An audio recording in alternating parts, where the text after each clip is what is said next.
হাসিনাকে ফেরত পাঠাতে মোদির কাছে ভারতীয় সাংসদ ও জনগণের জোর দাবি।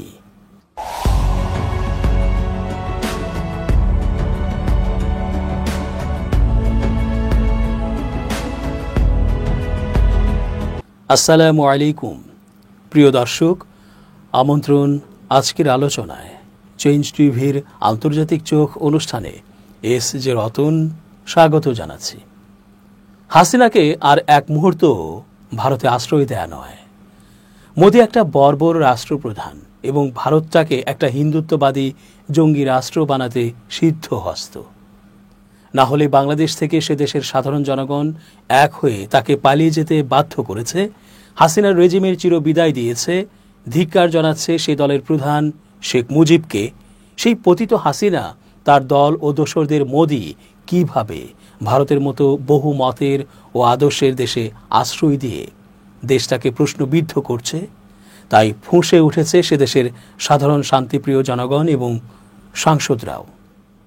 এ কথাগুলো তাদের মুখ থেকেই নিঃসৃত। ভারতের হায়দরাবাদ থেকে নির্বাচিত সংসদ সদস্য আসাদুদ্দিন ওয়েইসি বৃহস্পতিবার বলেছেন, সরকার সত্যি সত্যি যদি অবৈধ বাংলাদেশিদের ফেরত পাঠাতে আগ্রহী হয় তাহলে এখনই শেখ হাসিনাকে ফেরত পাঠানো হোক, তাকে দিয়েই শুরু হোক এ অভিযান। আসাদুদ্দিন ওয়েইসি দ্য ইন্ডিয়ান এক্সপ্রেসের আইডিয়া এক্সচেঞ্জ অনুষ্ঠানে এ কথা বলেন। ওয়েইসি অল ইন্ডিয়া মজলিস ই ইত্তেহাদুল মুসলিমিনেরও অর্থাৎ AIMIM এর প্রধান। ওয়েইসি ওই অনুষ্ঠানে বলেন, সাবেক প্রধানমন্ত্রী শেখ হাসিনা কেন এদেশে রয়েছেন? তিনিও তো বাংলাদেশি, তাই না? তাকেও ফেরত পাঠানো হোক। 2024 সালের আগস্টে ক্ষমতাচ্যুত হওয়ার পর থেকে শেখ হাসিনা ভারতে বসবাস করছেন।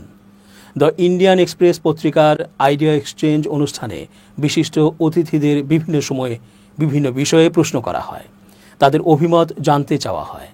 হাসিনা সম্পর্কিত প্রশ্নটি উঠেছিল অনুপ্রবেশকারী হিসেবে চিহ্নিত করে বাংলা ভাষীদের যেভাবে হয়রানি করা হচ্ছে, সীমান্তে নিয়ে জবরদস্তি ফেরত পাঠানো হচ্ছে সে বিষয়ে। ওয়েইসি এ প্রসঙ্গে বিজেপি সরকারের সমালোচনা করে বলেন, দেশকে অনুপ্রবেশকারী মুক্ত করতে হলে শেখ হাসিনাকে দিয়েই শুরু করা উচিত।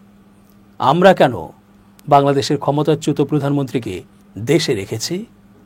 তিনিও তো বাংলাদেশি, তাকে ফেরত পাঠানো হোক।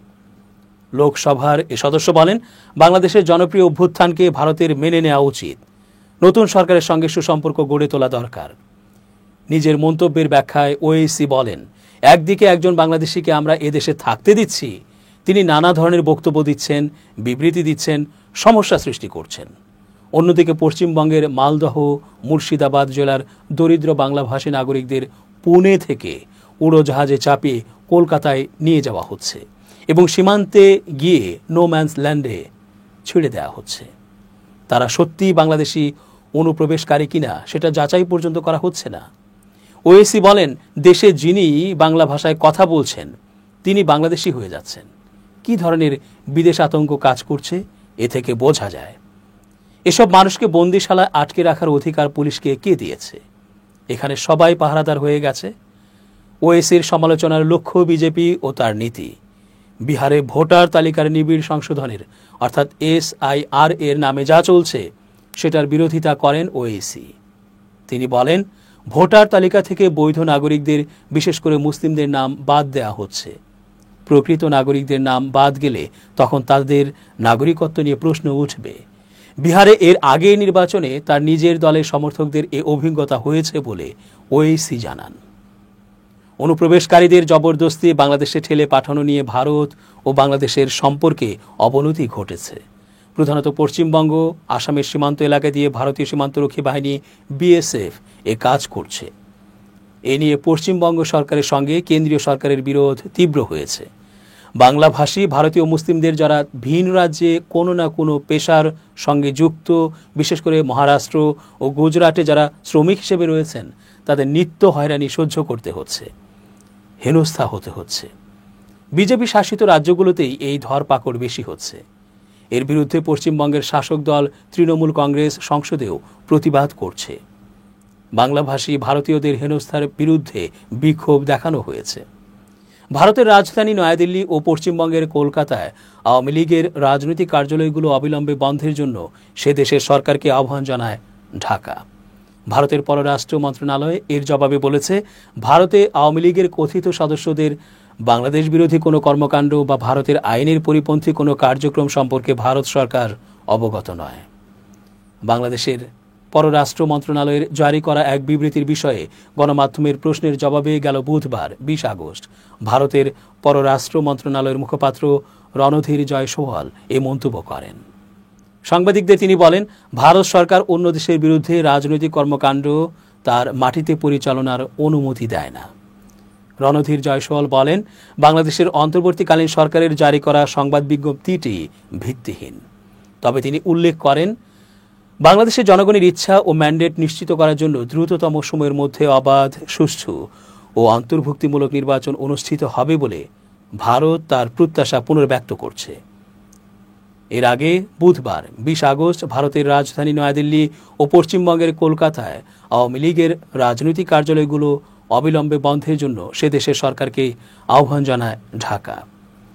পররাষ্ট্র মন্ত্রণালয়ের জারি করা ওই বিবৃতিতে বলা হয়, বাংলাদেশে কার্যক্রম নিষিদ্ধ রাজনৈতিক দলের পলাতক নেতাকর্মীদের মাধ্যমে ভারতের মাটিতে বৈধ বা অবৈধভাবে অবস্থান করে কার্যালয় স্থাপন সহ বাংলাদেশের স্বার্থবিরোধী যে কোনো রাজনৈতিক কর্মকাণ্ড বাংলাদেশের জনগণ ও রাষ্ট্রের বিরুদ্ধে সুস্পষ্ট চ্যালেঞ্জ। মন্ত্রণালয় জানায়, দলটি ভারতে কার্যালয় স্থাপন করেছে বলে অন্তর্বর্তী সরকারের নজরে এসেছে। বিবৃতিতে বলা হয়, এই ঘটনা ঘটছে এমন এক সময়ে যখন ভারতের মাটিতে বাড়তে থাকা বাংলাদেশ আওয়ামী লীগের নেতৃত্বাধীন বাংলাদেশ বিরোধী কর্মকাণ্ড নিয়ে উদ্বেগ দেখা দিয়েছে। এতে আরও বলা হয়, এটা বাংলাদেশে চলমান রাজনৈতিক পরিবর্তনের ওপর গুরুতর প্রভাব ফেলতে পারে এবং পারস্পরিক আস্থা ও শ্রদ্ধার ভিত্তিতে গড়ে ওঠা বাংলাদেশ ভারত ঘনিষ্ঠ সম্পর্ক ক্ষতিগ্রস্ত করার ঝুঁকি তৈরি করছে। বিষয়টি বাংলাদেশে জনমত উত্তেজিত করতে পারে, যা দুই দেশের মধ্যে সম্পর্ক আরও ঘনিষ্ঠ করার চলমান প্রচেষ্টাকে প্রভাবিত করতে পারে বলে বিবৃতিতে সতর্ক করা হয়। বিবৃতিতে বলা হয়, বাংলাদেশ সরকার ভারত সরকারকে আহ্বান জানাচ্ছে যেন কোনো বাংলাদেশি নাগরিক ভারতের মাটিতে অবস্থান করে বাংলাদেশের বিরুদ্ধে কোনো কর্মকাণ্ড পরিচালনা করতে না পারে এবং কোনোভাবেই এমন কার্যক্রমকে অনুমোদন বা সহায়তা দেয়া না হয়। পাশাপাশি ভারতের মাটিতে নিষিদ্ধ বাংলাদেশ আওয়ামী লীগের রাজনৈতিক অফিসসমূহ দ্রুত বন্ধ করতে হবে। পররাষ্ট্র মন্ত্রণালয় আরও জানায়, নিষিদ্ধ আওয়ামী লীগের অনেক সিনিয়র নেতা বাংলাদেশে মানবতা বিরোধী গুরুতর অপরাধে দায়ের করা একাধিক মামলায় পলাতক অবস্থায় এখনও ভারতের ভূখণ্ডে অবস্থান করছে। বিবৃতিতে স্মরণ করিয়ে দেওয়া হয়, চলতি বছরের 21 জুলাই একটি এনজিওর আড়ালে এই নিষিদ্ধ দলের কিছু সিনিয়র নেতা দিল্লি প্রেস ক্লাবে গণসংযোগ কর্মসূচির পরিকল্পনা করেছিল এবং পরবর্তীতে উপস্থিত সাংবাদিকদের মাঝে বুকলেট বিতরণ করেছিল। এছাড়া বিবৃতিতে ভারতীয় গণমাধ্যমে প্রকাশিত বেশ কয়েকটি প্রতিবেদনও উল্লেখ করা হয়, যেখানে দলটির ভারতের মাটি থেকে কার্যক্রম পরিচালনার ক্রমবর্ধমান পদক্ষেপ নিশ্চিত করা হয়েছে। ব্রিগেডিয়ার জেনারেল অবসরপ্রাপ্ত আবদুল্লাহিল আমান আজমি বলেছেন, গেল 22 আগস্ট এই দিনটি আমার ও আমার পরিবারের জন্য একটি ভয়াল দিন। 2016 সালের এই দিনে ভারতের নির্দেশে ভারতের গোলাম সরকারের হুকুমে ডিজিএফআই এর লোক সাদা পোশাকে আমাকে আমার বাসা থেকে অপহরণ করে নিয়ে দীর্ঘ প্রায় 8 বছর তথাকথিত আয়না ঘরে বন্দী করে রেখেছিল। গেল বৃহস্পতিবার 21 আগস্ট দেয়া এক বিবৃতিতে তিনি এসব কথা বলেন। আজমি বলেন, 2024 সালের জুলাই বিপ্লবের পর 5 আগস্ট ফ্যাসিবাদ সরকারের পতন হলে 7 আগস্ট রাতে আমাকে মুক্তি দেওয়া হয়। তিনি বলেন, আমি অত্যন্ত উদ্বেগের সঙ্গে লক্ষ্য করছি যে সম্প্রতি আধিপত্যবাদী ভারত ও তাদের দেশ বিদেশের এজেন্টরা আমার বিরুদ্ধে পরিকল্পিতভাবে ক্রমাগত নির্লজ্জ মিথ্যাচার করে যাচ্ছে। তাদের এসব নির্লজ্জ মিথ্যা প্রচারণার নিন্দা জানানোর ভাষা আমার নেই। বস্তুনিষ্ঠ সাংবাদিকতার পরিবর্তে ঠান্ডা মাথায় পরিকল্পিতভাবে এ ধরনের নির্লজ্জ মিথ্যাচার হলুদ সাংবাদিকতা ও বিকৃত মানসিকতার প্রতিফলন। সাবেক এই সেনা কর্মকর্তা বলেন, ভারতের আনন্দবাজার পত্রিকা এবং বাংলাদেশে ভারতের এজেন্ট মঞ্জুরুল আলম পান্নার এসব বক্তব্য ঘৃণা ভরে প্রত্যাখ্যান করে আমি দৃঢ়ভাবে বলতে চাই যে আমার বিরুদ্ধে যা কিছু বলা হয়েছে তা শতভাগ মিথ্যা, ভিত্তিহীন, বানোয়াট ও উদ্দেশ্য প্রণোদিত। কোথাও কোনো সূত্র বা ঘটনার সামান্যতম প্রমাণ ছড়াই এ ধরনের বক্তব্য একদিকে সেনাবাহিনীর মাঝে অস্থিরতা সৃষ্টির অপচেষ্টা এবং অপরদিকে আমার ব্যাপারে জনগণের মাঝে বিভ্রান্তি সৃষ্টি করে দেশের পরিস্থিতি ঘোলাটে করার এক ঘৃণ্য ষড়যন্ত্র ছাড়া এটা আর কিছুই নয়। তিনি বলেন, আমি অত্যন্ত স্পষ্ট ভাষায় ভারত ও তার দালালদের বলতে চাই যে আমি কোনো দল গঠন করিনি এবং দল করার পরিকল্পনা তো দূরের কথা, দল করার কথা চিন্তাও করিনি। তার বক্তব্য, বাংলাদেশ সেনাবাহিনীকে কার্যত নিষ্ক্রিয় করে তিনি একটি ইসলামিক রেভলিউশনারি আর্মি গঠনের চেষ্টা করছেন। এছাড়া আনসার আল ইসলামের জঙ্গিদের দিয়ে ভারতে হামলা চালানোর জন্য আত্মঘাতী বাহিনী তৈরি করা হচ্ছে, এসব পাগলের প্রলাপ। তিনি আরও বলেন, এই মিথ্যাবাদীকে আমি প্রকাশ্যে চ্যালেঞ্জ দিচ্ছি তার বক্তব্যের সপক্ষে প্রমাণ হাজির করতে। তা করতে ব্যর্থ হলে তার বিরুদ্ধে যথাযথ আইনগত ব্যবস্থা নেওয়া হবে। উল্লেখ্য, এই কুলাঙ্গারের বক্তব্য শোনার পূর্বে আনসার আল ইসলাম নামটি আমি শুনিনি এবং এখন পর্যন্ত এ ধরনের কোনো সংগঠন আদৌ আছে কিনা এ ব্যাপারে আমার সামান্যতম ধারণা নেই। আব্দুল্লাহিল আমান আজমি বলেন, আনন্দবাজার পত্রিকার বরাত দিয়ে এই কুলাঙ্গার বলছে সেনাবাহিনীকে ইসলামিকীকরণের প্রবল চেষ্টা চালাচ্ছে মৌলবাদীরা। ওই প্রক্রিয়া বাস্তবায়নে পাকিস্তানপন্থী অবসরপ্রাপ্ত ও বরখাস্ত হওয়া সেনা অফিসারদের সঙ্গে ঘনিষ্ঠভাবে কাজ করছেন আজমি। পাকিস্তানি গুপ্তচর সংস্থা ISI এর অফিসাররা নিয়মিত বাংলাদেশে যাচ্ছেন।